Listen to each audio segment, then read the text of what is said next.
Hi hello welcome back to my YouTube channel. இந்த வீடியோவில் நம்ம இன்னைக்கான editorial அனாலிசிஸ் பார்க்க போகிறோம்.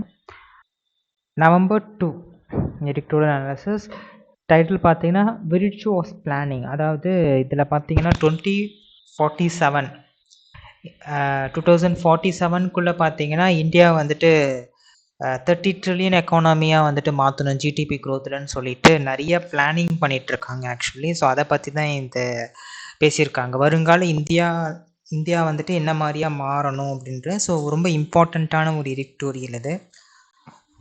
If we go to the topic, virtue of the planning on the vision, India at 2047 plan. 2047 plan பாருங்க, we get independence at 1947. So 2047 வந்துச்சுன்னா almost நம்ம வந்துட்டு 100 இயர்ஸை க்ராஸ் பண்ணுறோம். ஸோ அந்த 100 இயர்ஸ்க்குள்ளே நம்ம என்ன அச்சீவ்மெண்ட் பண்ணியிருக்கோன்றது ரொம்ப முக்கியம் இல்லையா? ஸோ அதை பற்றி தான் இங்கே ஆத்தர் பேசியிருக்காரு. ஸோ விர்ச்சுன்றது வந்துட்டு குட் குவாலிட்டி குட் ஹேபிட்டை வந்து மீன் பண்ணும். The blueprint to develop India by 2047 must factor in critical governance. அதாவது 2047க்குள்ளே வந்து பார்த்தீங்கன்னா இந்தியா ஒரு நல்ல ஒரு தேசமாக மாற்றணும். அதுக்கு ஒரு ப்ளூ பிரிண்ட் ஃப்ரேம் பண்ணுறாங்க. அந்த ப்ளூ பிரிண்ட்டில் வந்துட்டு மஸ்ட் ஃபேக்டர்னா அதில் வந்துட்டு ஒரு சில ரீஃபார்ம்ஸ்லாம் இருக்குது. ரீஃபார்ம்ஸ்னால் திருத்தங்கள்லாம் இருக்குது. அந்த திருத்தத்தெல்லாம் வந்து நம்ம கரெக்ட் பண்ணிக்கிட்டோம், அதை இன்னும் சேஞ்ச் பண்ணிக்கிட்டோம் அப்படின்னா என்ன டார்கெட் என்னவோ அதை நம்ம வந்துட்டு கம்ப்ளீட்டாக வந்துட்டு ரீச் பண்ணிடலாம் அப்படின்னு சொல்கிறாரு. In early 2024, the Prime Minister Narendra Modi is expected to unveil a roadmap to transform the country into a developed nation with a $30 trillion economy by the time it completes 100 years of independence. அதாவது 2024 நம்ம உள்ளே போகிறதுக்கு முன்னாடியே prime minister வந்துட்டு ஒரு இம்பார்ட்டண்ட்டான ஒரு விஷயத்தை வந்துட்டு நம்மக்கிட்ட ரிவீல் பண்ணலான்னு இருக்காரு. அது என்னென்னா வந்துட்டு 2047க்குள்ளே பார்த்தீங்கன்னா இந்தியாவை $30 trillion வந்துட்டு நம்ம ஜிடிபி க்ரோத்தில் $30 trillion எக்கானமி வந்துட்டு அச்சீவ் பண்ணணும்னு சொல்லிட்டு ஒரு பிளானை அச்சீவ் பண்ணலை. இது வந்து ஒரு பிளானு. ஸோ அப்போ 2047 வரும்போது நம்ம என்ன ரீச் பண்ணியிருப்போம்? இண்டிபெண்டன்ஸ் வச்சு பார்க்கும்போது 100 வருஷத்தை கடந்திருப்போம். இந்த விஷன் இந்தியா அந்த பிளானுக்கு என்ன நேம் வச்சுருக்காங்கன்னா விஷன் இந்தியா 2047 பிளான். அந்த பிளானோட நேம் என்னதுன்னா vision India 2047 plan. As it officially named, has been in the works for nearly 2 years with officials across ministers brainstorming on how to take the country from its current level of development to where it aspires to be. அதாவது இந்த பிளானுக்கு பார்த்தீங்கன்னா vision India at 2047 ஒரு plan வச்சுருக்காங்க. இந்த பிளானுக்கு பார்த்தீங்கன்னா கடந்த 2 வருஷமாக வந்துட்டு வேலை பார்த்துட்டு இருக்காங்க யாரும் ஒஃபிஷியல்ஸ் அக்ராஸ் மினிஸ்ட்ரிஸ். நிறையா மினிஸ்ட்ரிஸில் பார்த்தீங்கன்னா ஒஃபிஷியல்ஸ் வந்து வேலை பார்த்துட்ருக்காங்க. பிரைன் ஸ்ட்ராமிங் அப்படின்னு மீன் பண்ணுறது என்னதுன்னா ஒரு பிரச்சனையை சால்வ் பண்ணுறதுக்கான டிசிஷன் கரெக்டான டிசிஷன் எடுக்கக்கூடிய எபிலிட்டி இருக்கிறது. ஒரு பிரச்சனை இருக்குன்னா அந்த பிரச்சனையை சால்வ் பண்ணுறதுக்கான ஒரு கிரிட்டிக்கல் திங்கிங் இருக்கும் இல்லையா ஒரு சில ஒஃபிஷியல்ஸ்க்கு, அதுதான் வந்துட்டு பிரைன் ஸ்ட்ராமிங். ஸோ எல்லாமே எதுக்காக வந்துட்டு இந்த மாதிரி ஒரு வேலை பார்த்துட்டு இருக்காங்கன்னா கரண்ட் லெவல் ஆஃப் டெவலப்மெண்ட்லேருந்து இன்னும் கொஞ்சம் ப்ராக்ரஸ் முன்னேற்றத்தை கொண்டுட்டு போகணுன்றதுக்காக தான் இவ்வளோ அஃபிஷியல்ஸ் வந்து வேலை பார்த்துட்ருக்காங்க. த நிதி Aayog in the process of giving this vision document a final shape will soon run its central ideas and goals past top minds across sectors, including World Bank President Ajay Banga, Apple chef Tim Cook, as well as the Indian industrialists and thought leaders to find out them and factor in any blind spots. அதாவது நிதி ஆயோக் தான் வந்துட்டு ரொம்ப வந்துட்டு இந்த plan vision India 2047 என்ற பிளானை ரொம்ப ஷேப்பிங் பண்ணிட்டு இருக்கக்கூடிய ஒரு முக்கியமான துறை என்னதுன்னா நிதி ஆயோக் தான். இந்த நிதி ஆயோக் வந்துட்டு என்ன பண்ணோன்னா இந்த பிளான் விஷன் டாக்குமெண்ட்டை வந்துட்டு ப்ராக்ரஸ் பண்ணோம். ஃபைனல் ஷேப் வரும்போது இந்த டாக்குமெண்ட் என்ன, இந்த பிளான் என்ன என்றதை எல்லா விஷயத்தையுமே வந்துட்டு யார்கிட்ட வந்துட்டு சொல்லுமானா வேர்ல்ட் பிளாக் பிரசிடென்ட் அஜய் பங்கா கூட ஷேர் பண்ணிக்கிறது அண்ட் ஆப்பிள் செஃப் அவர் கூட ஷேர் பண்ணுறது, இந்தியன் இன்டர்லிஸ்ட் அவங்க கூடலாம் மீட்டிங் வச்சுட்டு இந்த மாதிரி ஒரு பிளான் நாங்கள் பண்ணியிருக்கோங்க அப்படின்னு சொல்லிட்டு அட் த ஃபைனல் ஸ்டேஜ் இன்னும் ப்ராசஸ் பண்ணலை, ஸ்டில் இன் ப்ராசஸில் இருக்குது. ஃபைனல் ஸ்டேஜ் வரும்போது எல்லாத்தையுமே வந்துட்டு அவங்க ஷேர் பண்ணுவாங்க. அதில் ஏதாச்சும் பிளைண்ட் ஸ்பாட்ஸ்னால் வந்துட்டு ஏதாச்சும் தடங்கள் ஏதாச்சும் குறைகள் நரைகுறைகள் இருக்குதுன்னா அதை அவங்க கரெக்ட் பண்ணிப்பாங்க அப்படின்னு சொல்கிறாரு. Coming ahead of the Lok Sabha election, the plan will be waived as the government's policy play book promise for prospect. இப்போ வந்து லோக்சபா எலெக்ஷன் 2024 வந்துட்டு லோக்சபா எலெக்ஷன்ஸ் வரப்போகுது. அதுக்கு முன்னாடி இந்த மாதிரி விஷயம் பண்ணுறது வந்துட்டு என்னென்னா governments policy plan backup role ஆகும். அதாவது கவர்மெண்ட் வந்துட்டு இதை வந்து ஒரு ஓட்டிங் பிஹேவியருக்காக யூஸ் பண்ணுற மாதிரி இருக்கும். நாங்கள் பார்த்தீங்களா இந்த மாதிரி ஒரு பிளான் வச்சுருக்கோம், ஃப்யூச்சரில் நீங்கள் இந்தியா வந்துட்டு 2047 ஒரு பிரம்மாண்டமான ஒரு ப்ராக்ரஸை நோக்கி இருக்கும் அப்படின்றது முன்கூட்டியே எலெக்ஷன்ஸ் வரத்துக்கு முன்கூட்டியே இந்த மாதிரி ஒரு பிளான் அறிவிக்கிறதுன்றது வந்துட்டு எலெக்ஷன்ஸை டினோட் பண்ணி கூட இருக்குங்க அப்படின்றாரு. But irrespective of electoral outcomes, election outcomes என்றது வந்துட்டு என்னவான இருக்கலாம். காங்கிரஸ் வின் பண்ணலாம், அதர்வைஸ் பிஜேபி வின் பண்ணலாம். பிஜேபி இப்போ இருக்குது, பிஜேபி வின் பண்ணலாம், இல்லைனா காங்கிரஸும் வின் பண்ணலாம். Future government would do well keep an earnest outlook towards the broad agenda. யார் வின் பண்ணாலுமே இந்தியாவுக்கு ஒரு ப்ராட் அஜெண்டா இருக்குது, ஒரு டைம் டேபிள் இப்படி தான் இருக்கணும்னு சொல்லிட்டு ஒரு அஜெண்டா இருக்குது. அதை வந்துட்டு ஃபியூச்சர் கவர்மெண்ட்ஸ் கண்டிப்பாக பூர்த்தி பண்ணியே ஆகணும், அதை சொல்கிறார். ஓகேவா. India's rice from 1991 with accounted for 1.1 of the global economic output to the 3.5 share it now commands as the world's fifth largest economy has been driven by governments of varying political views largely sticking to the reform and liberalization agenda. அதாவது 1991 பார்க்கும்போது நம்ம GDP growth 1.1 of எக்கானாமிக்ல இருந்தது. இப்போ current economic GDP growth பார்த்தீங்கன்னா 3.5ல இருக்குது. So இப்போதைக்கு நம்ம எந்த பொசிஷனில் இருக்கோம்? 5th largest economy. ஃபர்ஸ்ட் பார்த்தீங்கன்னா யூஎஸ் இருக்குது, 5th largest economy. Prime minister Narendra Modi நிறைய வந்துட்டு மீட்டிங்ஸு நிறையா கேம்பெயினில் சொல்லிட்டு இருக்குது, நம்ம இன்னும் வந்து 3rd லார்ஜஸ்ட் எக்கானமியாக வரணுங்க அப்படின்னு சொல்லிட்டு நிறைய இடத்துல சொல்லி பிரச்சாரம் பண்ணிட்டு இருக்காரு. ஸோ கூடிய விரைவில் பார்த்தீங்கன்னா 3rd லார்ஜஸ்ட் பிளேசஸில் போவோம். இப்போதைக்கு இருக்கக்கூடியது 5th லார்ஜஸ்ட் பிளேஸில் இருக்கும். ஓகேவா. ஸோ ஒரு சில ரிஃபார்மன்ஸ் பண்ணுறதுனால லிபரைசேஷன் அஜெண்டாலாம் வந்துட்டு ஸ்டிக் பண்ணுறது மூலிமா வந்துட்டு நம்ம அந்த முன்னேற்றத்தை நோக்கி போக முடியும். லிபரைசேஷன்ஸ்னால் வந்துட்டு கவர்மெண்ட்டவே டிபெண்ட் பண்ணிட்டு இருப்பாங்க இல்லையா, அப்படி இல்லாமல் இருக்கிறது. For example, liberalisation is the process of reducing government restrictions. Government என்னென்ன ரெஸ்ட்ரிக்ஷன்ஸ்லாம் போடுதோ அதெல்லாம் வந்துட்டு குறைக்கிறது, ரெடியூஸ் பண்ணுறது, அதுதான் வந்துட்டு லிபரைசேஷன் அஜெண்டா. ஓகேவா. அகைன் அடுத்த லைன் பாருங்க. பிளிப்ஸ் இந்த பிளிப்ஸ்னால் வந்துட்டு எரிஞ்சு அணையிறது. இங்கே என்ன மீன் பண்ணணும்? லேக்கை மீன் பண்ணும், லேக்கிங் ஆஃப் சம்திங். ஓகேவா. Shortage or lagging of something. Dips இந்த பேஸ்ன்றது இந்த முன்னேற்றத்தில் ஏதாச்சும் லேக் இருக்குது இல்லையோ. Vigour of reformers have also be visible across governments. விகோர்னா ஸ்ட்ரென்த், எனர்ஜி, எந்தூசியாசம் மெயின் பண்ணோம். Including the present coalitions independence regime especially on the triggers changes needed in factor market such as land and labour. இப்போ பார்த்தீங்கன்னா ஒரு சில ஏரியாஸில் வந்துட்டு நம்மளுக்கு lacking இருக்குது, ஒரு சில ஏரியாஸில் வந்துட்டு நம்ம ஒரு ப்ராக்ரஸை நோக்கி போக முடியாத மாதிரி ஒரு சில லேக்கிங் இருக்குது. அது மட்டும் இல்லாமல் நம்ம கவர்மெண்ட் பார்த்தீங்கன்னா கோயிலேஷன் இண்டிபெண்டன்ட் வந்துட்டு இன்க்ளூட் ஆக மாட்டுது. ஓகேவா. கோயிலேஷன்ன்றது ஒரு கூட்டாட்சி. பிஜேபி பார்த்தீங்கன்னா பிஜேபி ரூல் பண்ணோம், மற்றவங்க கூட வந்துட்டு பார்ட்னர்ஷிப் வச்சுட்டு ரூல் பண்ணுறது இல்லையா. ஸோ கோயிலேஷனுக்கான மீனிங் பார்த்தீங்கன்னா தமிழில் சொல்லுவாங்க இல்லையா, இந்த கூட்டாட்சி, ஒருங்கிணைப்பது, அதுதான் வந்துட்டு கோயிலேஷன் வாங்க. இப்போ எந்த ஏரியாஸ் ஃபேக்டர்ஸில் பார்த்தீங்கன்னா ரொம்ப நம்ம வந்துட்டு ஸ்லோவாக இருக்கோம்னா factor markets like land and labour, இந்த மாதிரி ஃபேக்டரில் பார்த்தீங்கன்னா ரொம்ப லோவாக இருக்கும். இதை கரெக்ட் பண்ணிக்கிட்டோம்னா இன்னும் வந்துட்டு நம்ம ஒரு பெட்டரான ஒரு முன்னேற்றத்தை நோக்கி போகிற மாதிரி இருக்கும். ஓகேவா. அடுத்த passage. The final plan should have some ideas to help navigate such challenging reforms and ensure policy certainty for global investors keen to bet on India's growth story. அதாவது ஃபைனலாக ஒரு பிளான் பண்ணுவாங்க. இப்போதைக்கு பிளான் பண்ணிட்டு இருக்காங்க, ப்ராக்ரஸில் தான் இருக்குது. ஃபைனலாக ஒரு பிளான் பண்ணுவாங்க. அந்த பிளானில் பார்த்தீங்கன்னா அந்த பிளான் எதை வந்துட்டு நேவிகேட் பண்ண யூஸ் ஆகும் பார்த்தீங்கன்னா சேலஞ்சிங் ரிஃபார்ம்ஸ்லாம் என்னென்ன இருக்கோ அதெல்லாமே வந்துட்டு கரெக்ட் செய்யறதுக்கு யூஸ் ஆகும். அது மட்டும் இல்லாமல் சர்டனிட்டி, குளோபல் லெவலில் யாரெல்லாம் இன்வெஸ்ட் பண்ணுறாங்களோ அவங்களுக்கு சர்டனிட்டி, கன்சிஸ்டன்ஸாக இந்த பிளான் இருக்கும். சர்டனிட்டினா என்னது? கன்சிஸ்டன்ட். ஓகேவா. சர்டனிட்டி, ஒருத்தன் இன்வெஸ்ட் பண்ணுறான்னா அவன் இன்வெஸ்ட் பண்ணுறதுக்கு ஆப்பர்ச்சுனிட்டிஸ் நிறையா கொடுக்கும் இந்த பிளான். ஒரு தடவை இன்வெஸ்ட் பண்ணிவிட்டு அடுத்ததாக இன்வெஸ்ட்மெண்ட் பண்ண முடியாத மாதிரி ஒரு லேக்கிங் அங்கே இருக்காது. எப்பவுமே இன்வெஸ்டர்ஸ்க்கு ஆப்பர்ச்சுனிட்டிஸ் இருக்கும், அதை தான் மீன் பண்ணுது. ஓகேவா?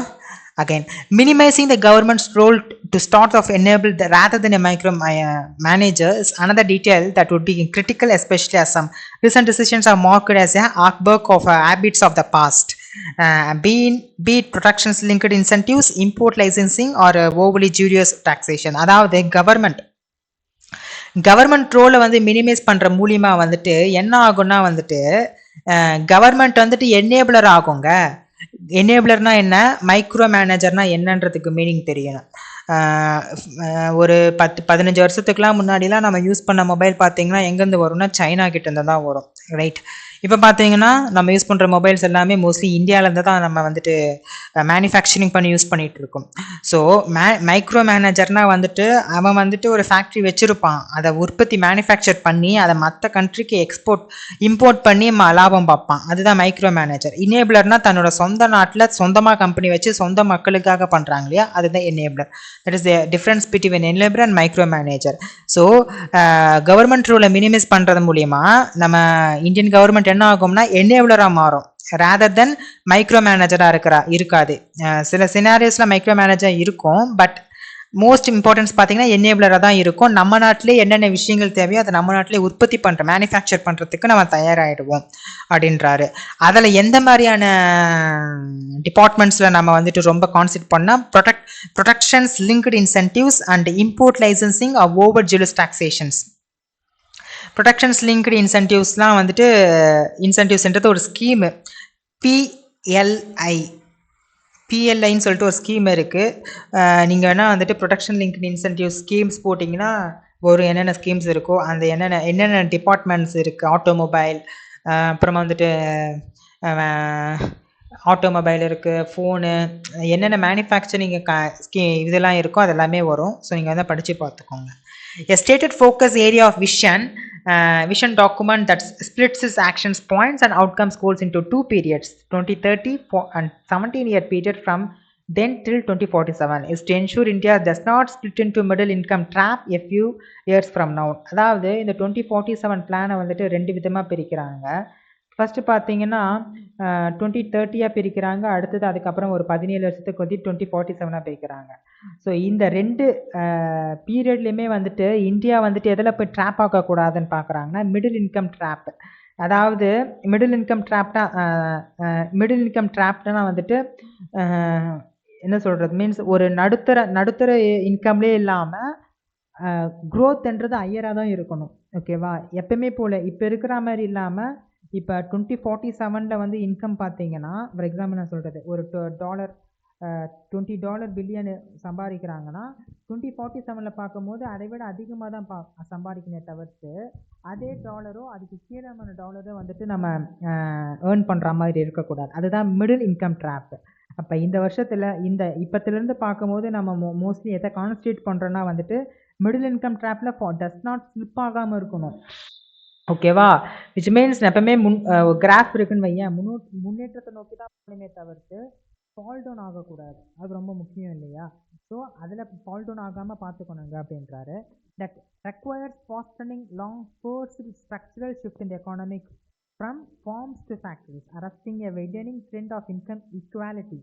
அது அந்த மாதிரி அந்த விஷயத்த வந்துட்டு நம்ம அதாவது ப்ராக்ரஸை நோக்கியே போகணும் அப்படின்னா வந்துட்டு நம்ம ஆஸ்டனிங் பண்ணணும். எதை ஆஸ்டனிங் பண்ணணும்னா லாங் ஃபோர்ஸ் ஸ்ட்ரக்சரல் ஷிஃப்ட் எக்கானமியில் எதெல்லாம் பிளான் பண்ணி வச்சுருக்குமா, ஃபார்மிங்ஸ் எல்லாத்தையுமே ஃபேக்ட்ரிஸாக மாற்ற ட்ரை பண்ணணும்.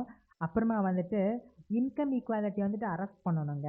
இன்கம் ஈக்குவாலிட்டினா ஒருத்தனுக்கு வந்துட்டு ஒரு சம்பளம், ஒருத்தன் கம்மியாக சம்பளம் வாங்குறது, இன்னொருத்தன் அதிகமாக சம்பளம் வாங்குறது தான் இன்கம் ஈக்குவாலிட்டி. எல்லாருக்குமே வந்துட்டு சமமான ஒரு சஸ்டைனபிள் சேலரி வர்றது தான் வந்துட்டு இன்கம் ஈக்குவாலிட்டின்னு வாங்க. அதை அரெஸ்ட் பண்ணணுங்க. அதாவது லைக் நாட்டில் பார்த்தீங்கன்னா பெரும்பாலான மக்களுக்கு சம்பளன்றது வந்துட்டு சஸ்டைனபிளாக இருக்கணும். இவன் வந்து கம்மியாக வாங்குறது இவன் அதிகமாக வாங்குன்றதுன்னு சொல்லிட்டு இருக்கக்கூடாது. அப்போ தான் வந்துட்டு அந்த நாட்டுக்கு வந்துட்டு எக்கனாமிக் க்ரோத்ன்றது நம்ம ரீச் பண்ண முடியுன்றாரு. வைல் ஆஸ்டனிங்ன்றதுனா வந்துட்டு குவிக்காக ஒரு விஷயத்த பண்ணுறது, ஓகேவா? While the fire plans have been abandon. Already நம்ம வந்துட்டு நிறையா ஃபயர் பிளான் ஃபாலோ பண்ணோம், ரைட்டு. 11th ஃபயர் பிளான் வரைக்கும் ஃபாலோ பண்ணிட்டு இருந்தோம். அதுக்கப்புறமா வந்துட்டு மோடி கவர்மெண்ட் எப்போ 2014 வந்ததோ ஃபயர் பிளான்லாம் வேணாங்க, நம்ம வந்துட்டு அப்பப்பத்திக்கு ஏற்ற மாதிரி வந்துட்டு முடிவை செஞ்சுக்கலாம் அப்படின்னு சொல்லிட்டு மோடி கவர்மெண்ட் வந்து டெசிஷன் எடுத்தாச்சு. இப்போ 5 year பிளான் நம்ம ஃபாலோ பண்ணுறது கிடையாது. 2047 plan must be revisited at suitable intervals to recalibrate goals based on evolving global trends and black swan events. Black swan ஈவெண்ட்ஸ்ன்றது வந்துட்டு ஒரு ஈடியம். பிளாக் ஸ்வான் ஈவெண்ட்ஸ்னால் ஒரு ட்ராஜடி ஏற்படுறது. லைக் பிளாக் ஸ்வான் ஈவெண்ட்ஸ்னால் என்னதுன்னா வந்துட்டு நார்மல் இப்போ பார்த்தீங்கன்னா 2024 இயர் பிறக்க போகுது. இந்த இயருக்கு வந்துட்டு நம்ம வந்து ஒரு பட்ஜெட் போட்டு இவ்வளோ தான் வந்துட்டு நம்ம செலவு பண்ணணும்னு சொல்லிட்டு ஒரு பிளான் பண்ணி வச்சுருக்கோம். ஃபார் எக்ஸாம்பிள் ஒரு 30,000 crore வந்துட்டு போடுவோம் அப்படின்னு சொல்லிட்டு பிளான் பண்ணி வச்சுருப்போம். நடுவில் சடனாக ஏதாச்சும் ஒரு டிசீஸோ இல்லை ட்ராஜடியோ ஏதோ ஒரு விஷயம், ஒரு டிசாஸ்டர் மேன் வந்துட்டு நம்மளுக்கு வந்துட்டு நிறையா காசு செலவாயிடுச்சு. ஸோ அப்போ நம்ம 30,000 கோடி பிளான் பண்ணியிருக்கோம். பட் ஆனால் நம்மளுக்கு தேவைப்படுறது 50,000 கோடி அந்த ரியல் சினாரியில் தேவைப்படுதுன்னு வைங்களேன். அதுதான் வந்துட்டு பிளாக் ஸ்வான் ஈவெண்ட்ஸ்னுவாங்க. ஒரு நம்ம பிளான் பண்ணதுபடியே நடக்காமல் ஏதோ ஒரு ஈவெண்ட் உள்ளே பூந்து நம்ம அதை டோட்டலாக மாற்றுறது இல்லையா, அதுதான் வந்து பிளாக் ஸ்வான் ஈவெண்ட்ஸ்னுவாங்க. இப்போ 5 year பிளானை வந்துட்டு நம்ம வந்துட்டு கை விட்டுட்டோம். ஓகேவா? 2047 plan must be revisited at suitable intervals to recalibrate goals based on involving global trends and global trends பொறுத்தும் and black sand events பொறுத்து தான் வந்துட்டு நம்ம வந்துட்டு இந்த 2047 events வந்துட்டு அச்சீவ் பண்ணுவோமா இல்லை வந்துட்டு ஏதாச்சும் லேக்கிங் இருக்குமா இருக்காதா அப்படின்றத வந்து நம்ம டிசைட் பண்ண முடியும். ரீசெண்டாக நம்ம பிஃபோர் 2020க்கெலாம் பார்த்தீங்கன்னா நிறைய பிளான் பண்ணியிருப்போம். பட் 2020க்கு ஒரு கொரோனான்னு ஒன்று வந்துட்டு ஃபுல்லாக எக்கனாமிக்கே ஸ்லோ டவுன் ஆக்குச்சு இல்லையா, அந்த மாதிரி கூட ஏதாச்சும் ஒரு இஷ்யூஸ் கிரைசிஸ் வந்து நடுவில் கூறலாம். அதுக்கு பாசிபிலிட்டி இருக்குது. Aiming for the 9% growth between 2030 and 2047 is laudable, but factoring in alternative scenarios and changing course when warranted is also advisable. அதாவது 2030 2047 நம்ம என்ன எய்ம் பண்ணுறோம், 9% growth ஜிடிபி growth வந்துட்டு எய்ம் பண்ணுறோம். எய்ம் பண்ணுறது வந்து நல்ல விஷயம்தான், அது ஒன்றும் தப்பு கிடையாது. பட் ஆனால் ஆல்டர்னேட்டிவ் சினாரிஸ் ஏதாச்சும் நடுவில் வரதோ, ஏதாச்சும் டிசாஸ்டர் மேனேஜ் பண்ணிட்டு ஏதோ ஒரு அழிவுகள் ஏதோ ஒரு டிசீஸ் உள்ளே போகும் போதும் அதுக்கேற்ற மாதிரி நம்மளுடைய மைண்ட் செட்டை மாற்றிக்கணும். பின் வாரண்டட் அதுக்கேற்ற மாதிரி நம்ம மைண்ட் செட்டை மாற்றிக்கணும். அதுதான் ரொம்ப அட்வைஸ் பண்ணக்கூடிய விஷயமா இருக்குங்க அப்படின்னு ஆத்தர் கன்க்ளூட் பண்ணுறாரு. ஸோ ஒரு தடவை நல்லா எடிட்டோரியல் படிச்சுக்கோங்க, வொக்காப்ஸ் பார்த்துக்கோங்க. ரீகேலிப்ரேட் அப்படின்னா வந்துட்டு ஸ்மால் சேஞ்சஸ், ஒரு சின்ன விஷயத்துக்கு சேஞ்ச் பண்ணுறது. அதாவது லைக் வந்துட்டு ஒரு எல்லாமே பர்ஃபெக்டாக பண்ணியிருப்போம், ஒரு சின்ன மிஸ்டேக் இருக்கும். அந்த சின்ன மிஸ்டேக் இருக்கிறதுனால அந்த மொத்தத்தையுமே அழைச்சிட்டு, ஃபார் எக்ஸாம்பிள் நான் ட்ராயிங் பண்ணுறேன், ஒரு சின்னதாக வந்து ஒரு மிஸ்டேக் பண்ணிட்டேன். பட் ஆனால் அந்த சின்ன மிஸ்டேக் எனக்கு வந்துட்டு மனம் உறுத்திட்டே இருக்குது. அதை ஃபுல் ட்ராயிங்கை அடிச்சுட்டு திருப்பி நான் கம்ப்ளீட்டாக அக்குரேட்டாக அந்த ட்ராயிங்கை மேட் பண்ணுறேன் அப்படின்னா அதுக்கு பேர் தான் ரீகாலிப்ரேட். அக்குரேட்டாக ஒரு சின்ன மிஸ்டேக் கூட இல்லாமல் அக்குரேட்டாக பண்ணுறது, அதுதான் ரீகாலிப்ரேட். அபேண்டன்னா கை விடுவது, ஆஸ்டனிங் குயிக்காக பண்ணுறது, ட்ராப்னா கிளவராக பண்ணுறது. ஓகே, கிளவர் பிளான் அதுதான் வந்துட்டு ட்ராப்னுவாங்க. ஸ்பைசஸ்னால் ரெண்டாக பிரிக்கிறது, செப்பரேஷன் டிட்டாச்மெண்ட், அதுதான் வந்து ஸ்பைசஸ்னுவாங்க. ஜூலியஸ்னால் எனர்ஜியாக இருக்கிறது, இந்துசாசமாக இருக்கிறது. மைக்ரோ மேனேஜர்னா எவன் ஓனரோ அவன் தான் மைக்ரோ மேனேஜர்ஸ். எனேபிளர், மைக்ரோ மேனேஜர்ன்ற மீனிங் பார்த்தீங்கன்னா அவன் வந்து மேனுஃபேக்சர் பண்ணி மற்ற ஒருத்தவங்கிட்ட கொடுத்து வேலை பார்க்க வைக்கிறது, அதுதான் மைக்ரோ மேனேஜர். எனேபிளர்னா அவனே சொந்தமாக பண்ணுறது வேலையை, யாருக்கிட்டையும் கொடுக்காம. இப்போ ஃபார் எக்ஸாம்பிள் பிஎஸ்என்எல் பார்த்தீங்கன்னா நம்ம நாட்டிலே இருக்கக்கூடிய ஒரு கம்பெனி. ஆக்சுவலாக நம்ம இதுலேயே இருக்கக்கூடியது தான். அதாவது கம்பெனி எடுத்துக்கோங்களேன், சாம்சங்கு, பேனாசோனிக்கு, இதோட ஓனர்ஸ்லாம் பார்த்தீங்கன்னா வெளிநாட்டு அப்ராடை சேர்ந்தவங்க, அவங்களாம் மைக்ரோ மேனேஜர்ஸு. அதுவே பார்த்தீங்கன்னா இந்த பிஎஸ்என்எல் வேறு companies like India Orient companies எல்லாமே பார்த்தீங்கன்னா அவங்களாம் என்னேபிள் கம்பெனிஸ்னுவாங்க. ஓகேவா? அண்ட் ஆர்க் பேக் என்றது ஒரு ப்ரேஷியல் வேர்ப்ஸ். ஆர்க் பேக்னா வந்துட்டு பாஸ்ட்டில் என்ன நடக்குதோ அதை வந்து நினச்சி பார்க்குது. To remember a talk about something what happen in the past. பாஸ்ட்டில் ஏதோ ஒரு விஷயம் நடந்திருக்கு, அதை பற்றி பேசுறது தான் ஆர்க் பேக். இது வந்து ஒரு ப்ரேஷியல் வேர்ப்ஸ். பிளான்ஸ் மேன் ஈவெண்ட்ஸ் என்றது ஒரு ப்ரேஷியல் வேர்ப்ஸ். நேவிகேட் பண்ணுறது வந்துட்டு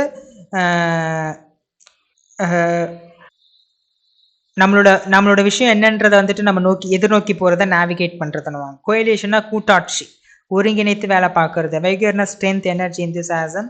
பிளிப்ஸ்னா லேக்கிங் ஆஃப் சம்திங், அதாவது எரிஞ்சு அணையிறது. லிபரலைசேஷன்னா வந்துட்டு கவர்மெண்ட்டோட ரிஸ்ட்ரிக்ஷன்ஸை ஃபாலோ பண்ணாமல் இருக்கிறது. பிளைண்ட் ஸ்பாட்ஸ்னால் வந்துட்டு பிளைண்ட் ஸ்பாட்ஸ்னால்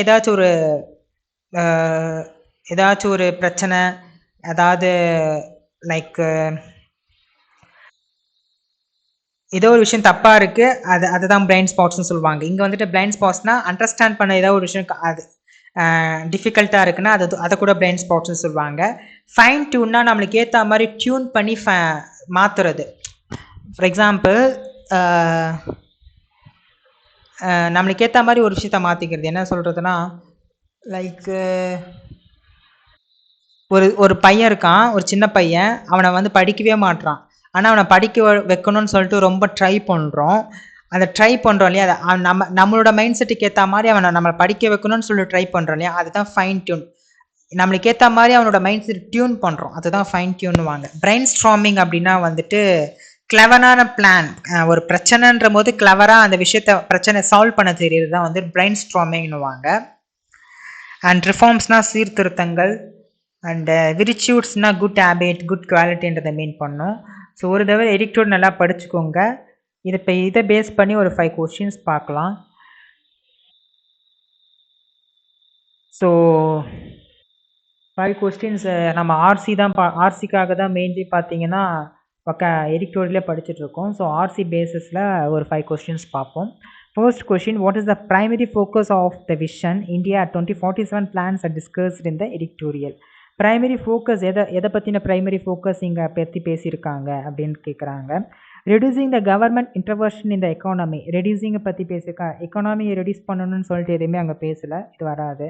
இன்க்ரீஸிங் இன்கம் ஈக்குவாலிட்டியை வந்து இன்க்ரீஸ் பண்ணணும்னு சொல்லிட்டு அவங்க பேசவே இல்லை. இன்கம் ஈக்குவாலிட்டி இருக்கக்கூடாதுன்னு தான் பேசியிருந்தாங்க, ரைட்? இங்கே பார்த்துமே arresting the widening trend of income equality, அப்போ இன்கம் ஈக்குவாலிட்டி இருக்கக்கூடாதுன்னு தான் சொல்லிட்டு பேசியிருந்தாங்க. ஸோ இது கிடையாது. Maintaining the status quo in Indian governance, status quo maintain பண்ணணும்னு சொல்லிட்டு இங்கே எங்கேயுமே பேசலை, இதுவும் கிடையாது. Transforming India into developed nations with 30 trillion economy, first லைனே இதுதான் கொடுத்துருந்தாங்க, 30 trillion economy. So option D is correct. Option D is correct. Another question, what does the editorial suggest about the role of the government in the vision India at 1947 plan? எதை சக்கஸ் பண்ணுது அப்படின்னு சொல்லிட்டு கேட்குறாங்க. It should be micro manager எக்கானமியாக இருக்கணும்னு சொல்லிட்டு பேசியிருந்தாங்களா? இல்லை, இந்தியன் கவர்மெண்ட் வந்து எனேபிளராக இருக்கணும்னு சொல்லிட்டு பேசியிருந்தாங்க. மைக்ரோ மேனேஜராக இருக்கக்கூடாதுன்னு சொல்லிட்டு பேசியிருந்தாங்க, இது கிடையாது. ஷுட் பி எனேபிளர், இதான் கரெக்டான ஆன்சர். ஷுட் இன்க்ரீஸ் டாக்ஸேஷன் பற்றி பேசவே இல்லை. ஷுட் மெயின்டைன் த ஸ்டேட்டஸ்க்கு இதை பற்றி பேசவே இல்லை. Option B is correct. Again மூணாவது கொஸ்டின்ஸ் பாருங்க. To prevent India from slipping into middle income trap, what structural shift is mention the editorial? இங்கே பாருங்கள், கம்ப்ளீட்டாக எடிட்டோரியல் நம்ம அண்டர்ஸ்டாண்ட் பண்ணிக்கணும், ரொம்ப முக்கியம். ஒரு வார்த்தை புரியலைன்னா கூட ரொம்ப ரொம்ப கஷ்டம், நம்மளால் அந்த கொஸ்டின்ஸ்க்கு ஆன்சர் பண்ண முடியாது. இங்கே பார்த்தீங்கன்னா ஸ்ட்ரக்சரல் ஷிஃப்ட், எதை பற்றின ஸ்ட்ரக்சரல் ஷிஃப்ட்டு, இது ஒன்று பேசியிருந்தோமே. Question, structural shift is mentioned in the editorial. Middle income trapped. Middle income trapped. எங்க இருக்கு middle income trapped? தோ middle income trapped.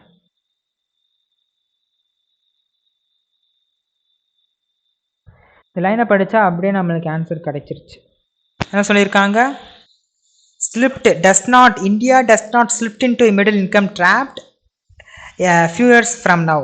That requires outstanding long course structural shift in the economy from forming to factories அப்படின்னு கொடுத்துருக்கான். So இங்கே farming to factories தான் correct, மற்ற எதுவுமே வராது. ஓகேவா? Farming to factories. நாலாவது question, according to the editorial what should be revisited at suitable intervals in the vision India at 1947 plan? இதை ரீவிசிட் பண்ண சொல்லிட்டு பேசியிருந்தாங்க. இங்கே படித்தோமே ஏதோ ரீவிசிட் பண்ணணும்னு சொல்லிட்டு.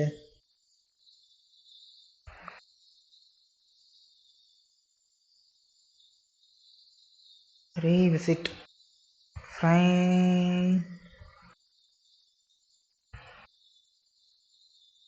especially recent decisions pointing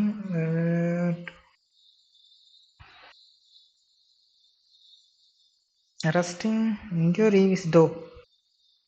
revisit பேசியிருக்காங்க. The 2047 plan must be revisited suitable intervals to recalibrate goals based on evolving global trends and black and swan events.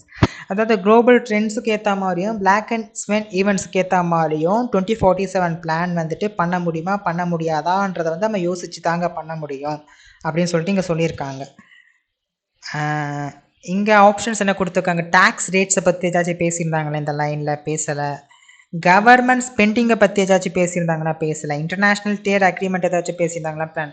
So option C the plan itself, பிளானை பொறுத்து தான் வந்துட்டு நம்ம வந்துட்டு 2047 பிளானை வந்துட்டு பண்ண முடியுமா பண்ண முடியாதான்றதை வந்து தீர்மானிக்க முடியும். So option C is correct. அடுத்தது, what is suggested growth rate between 2030 and 2047 in the Vision India 2047 plan? என்ன என்ன வந்துட்டு மாற்றணும்னு சொல்லிட்டு பிளான் பண்ணியிருந்தாங்க.